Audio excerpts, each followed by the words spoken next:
What is up, everybody? It's Reverse here today. So we have to talk about Ratchet and Clank: A Rift Apart. According to the leaks, Sony gamers have not been buying this game whatsoever. They will praise it, say it's a great game, but they will not buy it or support it. So Insomniac has a long history of games they make that just don't get supported. Outside the superhero stuff, people just don't buy their games, which is very sad to see. Like, it was just reported the Sunset Overdrive only made $567 of profit from the leaks, which is kind of crazy. That game only made $500 of profit. And that is still better than what Ratchet and Clank: A Rift Apart did, because apparently, from the leaks, it only sold 2.2 million copies and incurred an $8 million loss. Game had a total of $81 million and failed to break even. So this game actually ended up losing Insomniac and Sony money. So that is why they're pretty much being relegated to a superhero studio at this point, because we saw the recent leaks of their future roadmap, which is mostly superhero games, and a Ratchet and Clank game is going to be in 2029. So they're mostly going to be superhero stuff, because people don't buy their games outside the superhero stuff. So that's why they're only making Spider-Man, Wolverine, and the X-Men game at this point. So it is sad to see, but let's see what people got to say about this. I mean, I did enjoy the game, but I wasn't going to pay full price for it. It was definitely not a game for full price. I guess everybody else felt the same way. They just didn't buy the game. So that kind of sucks, but that's kind of hilarious too. Like, the fan base just don't buy their games, which is crazy. They literally only buy Spider-Man, and that's it. So just crazy to see right here. This person says, without Marvel IPs, and Insomniac games just aren't that popular, and that's the honest truth. Like, they just don't buy their games. That's why we don't have a Resistance series right now, because people don't buy those games. And that's why Ratchet and Clank they suffered an $8 million loss, because they just don't buy those games. Resistance IP on Sunset Overdrive didn't fare better either. AAA games need to be scaled down. Those budgets are insane. Yeah, I mean, if you know people aren't going to buy this game like that, if you make another one, then they need to scale the budget down drastically. Or even put this game on Nintendo Switch. Definitely day one PC. Like, this whole, like, put it on PlayStation and PC later. Just put it on PC the same day at this point, so you don't get this insane amount of loss. Or at least put it on Nintendo. That's not your direct competition. It's like, we get it, you want to put it on Xbox, well, let's put it on Nintendo and make some type of money back from this, because this is just crazy. $8 million loss, it's just gone now, because this game didn't sell enough copies. The game also launched when 8 people had PS5s. Bad times. Yeah, so that's why the game didn't sell well, because, not enough people had PS5s. Excuses. Unsustainable, and I love Rift Apart, such a funny game. The assets in Ratchet and Clank all look ridiculous even to this day. Super high quality.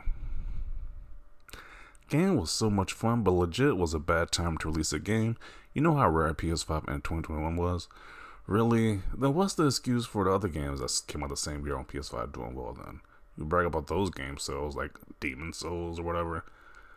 Just admit you guys didn't buy the game. It's just that simple. You just said, hey, this game is out there, I'm not going to buy it, I'm going to buy Call of Duty or something instead. And that's what you guys did. You just bought third-party stuff. You didn't support a Sony first-party studio because you didn't want to.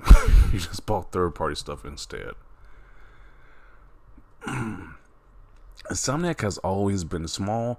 All of a sudden, they get a Spider-Man IP, which in of itself is the biggest IP in the world. And all of a sudden, they are touted as the best devs in the industry. Give me a break, guys, really.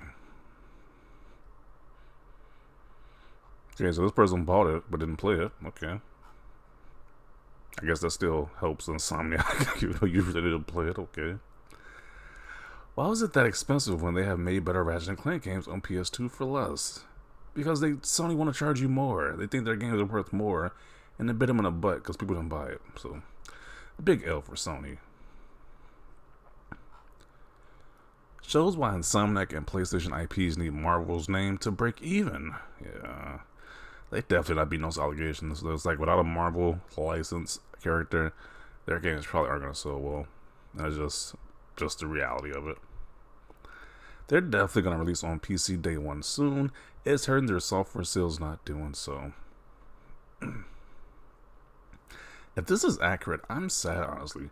Ratchet and Clank is a great series that people just don't buy, apparently. It don't matter how great the series is. If nobody buys it, then it's like, well, what's the purpose of saying it's great then?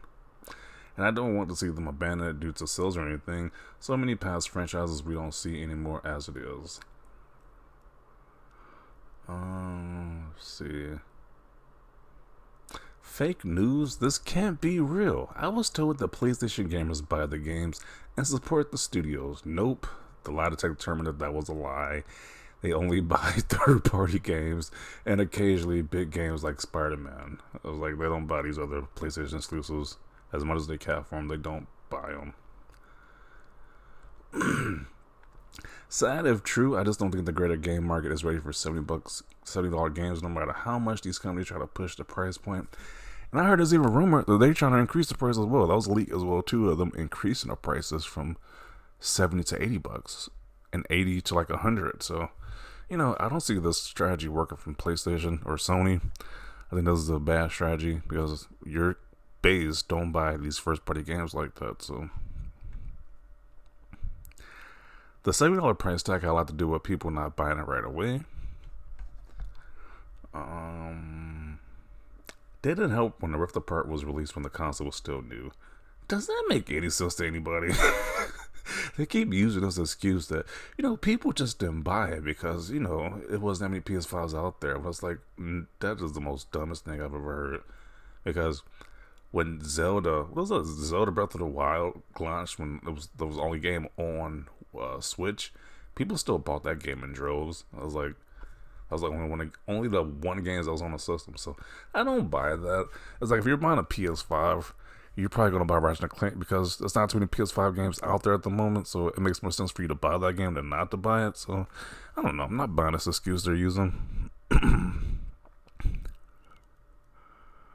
It looks like being a launch title wasn't good for Ratchet. It also doesn't have a big community on PC. I think PlayStation should just promote it more and offer more freaking discounts on both platforms. It will hit break even eventually. That is kind of sad. That the most they can do is try to hope it breaks even. That is sad right there. And like, just put it on Nintendo at this point. Just put it up on that Switch. We know that whole Portal. The portals only work with the SSD was a lie. Just put it on a Switch at this point. Put down that ego and just put it on the Nintendo Switch and make your money back. Despite lackluster sales, it was an enjoyable game. I mean, I thought it was okay. Like they said before in the previous comments, I don't see the big difference between this and the other Ratchet and Clank games, other than the graphics just looking amazing. It's just like the same as the other ones, in my opinion. Just better graphics. Shame, Ratchet and Clank Rift Apart was a great game, but it also was an early life PS5 exclusive. Really? Come on, can we stop using this excuse? Like, this is just an excuse at this point.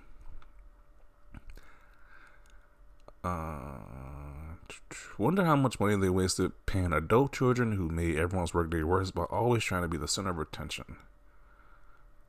What? At one point, my CD yelled at me in front of the whole office because I kept saying Lamba Express very loudly in the office whenever anyone would bring up Rivet's design, and it made people uncomfortable. Yeah, that is definitely some cringy stuff right there to say in a workplace. So yeah, I know if I would have said stuff like that, I'd probably get fired at my job. But you know, I guess they give exceptions to people like those.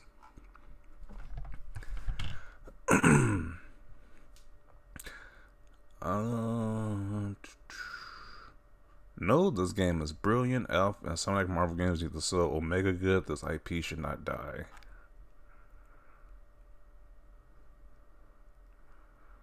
We really need to scale down with the AAA games. Like Insomniac has 6 games coming out in the next 8 years. That's insane and not sustainable. Yeah. It's like they're definitely treating Insomniac like the workhorse over there at PlayStation right now, because out of all the different studios they got there, Insomniac is constantly pushing out new games. It's like, what's the rest of these guys doing? So I don't know.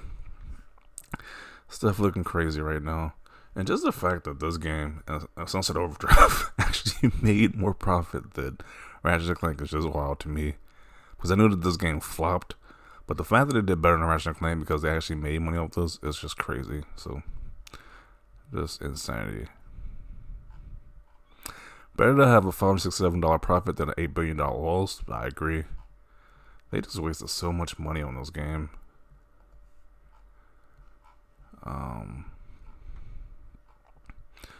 But yeah, I'm gonna conclude it right here. I think we got everything out about this. We got the gist of it out. People didn't buy this game, which is a major tragedy.